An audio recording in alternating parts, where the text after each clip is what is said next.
Do we really want to please the Lord? Day you hear my voice, harden not your heart. What happens is the voice of the devil will constantly remind you of what went wrong, what happened, and what they did. But the voice of Holy Spirit will remind you of whatsoever things are good, whatsoever things are pure, whatsoever things are of a good what's of Holy Spirit will remind you what's a good report. The voice of the devil will remind you what's of a bad report. And you get to choose. See, the voice of the Holy Spirit is not going to yell at you for attention. It will be you're going about your day and it will be I didn't do that right. I didn't say that right. And the more that you pray, my prayer has been, Holy Spirit, convict me quickly. Because then I want to get back into alignment with you. The voice of the devil, he's going to remind you, I know you're not taking that. He'll remind you with your spouse, look at how good of a wife you've been. And he didn't even tell you, thank you this week. Whatsoever things are pure. Lord, purify our hearts. Don't think that if the devil tried to go to Jesus with some crazy talk, that he's not going to come after you with the same crazy talk. But it is written, love is patient. Love is kind. For the Spirit, love, joy, peace, patience, goodness, gentleness. Oh, come on, temperance, self-control. Come on. That'll do it. Fruit has to grow. Like I said, we make it deep. Let's turn to the book of Leviticus. We don't even go to Revelations because then that's the scary part.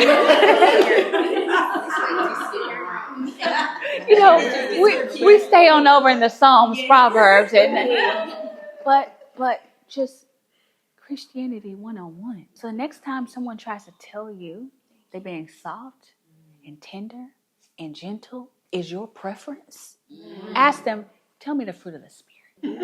It's not preference, it's principles. So how do you grow this fruit? Remember this, that you embody what you're around the most. When you're around God's love, you embody his love. When you seek to be meek and quiet, you embody peace. When you go in his presence and you get fullness of joy, you embody joy. When you understand, without faith it's impossible to please God, you stop walking by what you see and you have to walk by faith. It's not deep. It's simple.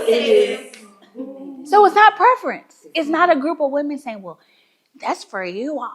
I'm saved, but I'm not. But so are you giving the devil permission to have your heart? I was, as you all know, I took Maya to New York. That's her city. The other children said, no, thank you. It's too many ambulances and taxis. And I feel like waking up in New York to the sound of the fire trucks feels like,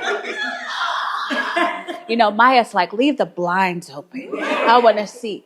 So we were at the mall. We were shopping. And Maya said, she said, I noticed something about you.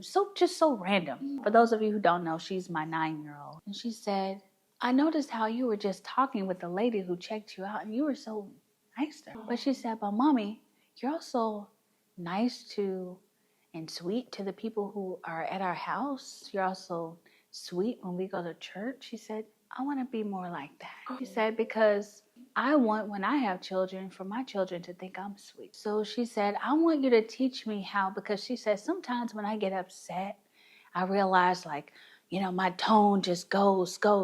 And I said, well, that's something that I still work on too. And she said, well, can you teach me that? Think about how you taking this back to your own home, to your own family.